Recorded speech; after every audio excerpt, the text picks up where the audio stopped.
أعوذ بالله من الشيطان الرجيم بسم الله الرحمن الرحيم. Centuries after the passing of Sulaiman alayhi salam, the once flourishing kingdom of the believers experienced cycles of rise and decline. Over generations, the original structure of the temple of Sulaiman alayhi salam vanished from sight. In its vicinity, which is now known as Beth al-Maqdis, was established. During this time, from the blessed lineage of Ishaq alayhi salam, a final group of prophets emerged. Zakaria alayhi salam, his son Yahya alayhi salam, John the Baptist, and the miraculous birth of Isa alayhi salam, Jesus, peace be upon them all. Their stories are closely interwoven not just by kinship, but also by the nearness in time, place, and mission. These prophets were sent to guide a people who had repeatedly turned away from divine instruction. Maryam alayhis salam grew up as a righteous woman. From her childhood, she was in a state of prayer. She was positioned in seclusion, away from the people, in an enclosure specially built for her, which was within the Beth el-Maqdis. Every time Zakaria alayhis salam, as her guardian, checked on her, he always found her surrounded by abundance of food and fruits, which did not belong to their climate, and were out of season but still fresh.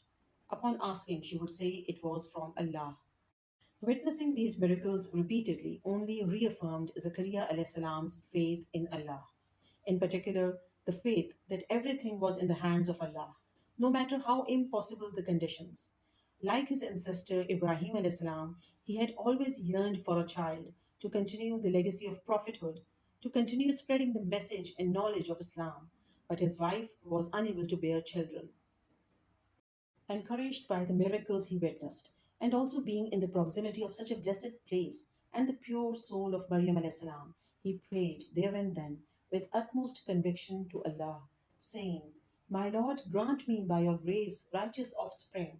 You are certainly the hearer of all prayers.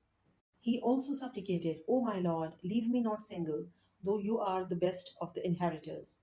Before long, Allah responded to his prayer, confirming that his wife's barrenness had been cured and that they were to have a son who would also become a prophet. Moreover, this son had the honor of being named by Allah Himself with a name that had never existed in mankind's history. So the angels called him while he was standing in prayer in the chamber. Indeed, Allah gives you good tidings of Yahya alayhi salam, John the Baptist, confirming a word from Allah, meaning the word of Isa alayhi salam later on, and who will be honorable, abstaining from women and a prophet from among the righteous. Nevertheless, Zakaria alayhi salam was astounded by the news. He exclaimed, My Lord, how will I have a son when I have reached old age and my wife is barren? The angel said, Such is Allah. He does what He wills. This reaction is reminiscent of the earlier reaction given by his distant ancestor Ibrahim alayhis salam when it was announced to him that he was to have a son. It was not a statement of disbelief, but rather an exclamation of surprise.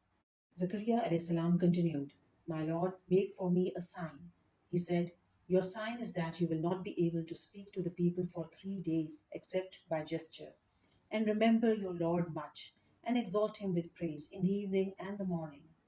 True to Allah's promise, his wife soon delivered a son, and he was named Yahya alayhis salam, John the Baptist.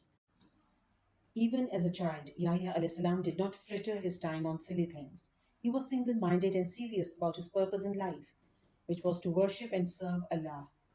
Unlike most other prophets who received the revelation after they turned 40, Yahya alayhis salam was given sacred scriptures from a young age. From childhood, he was given the upper hand in religious knowledge and wisdom, which reflected in his righteous qualities.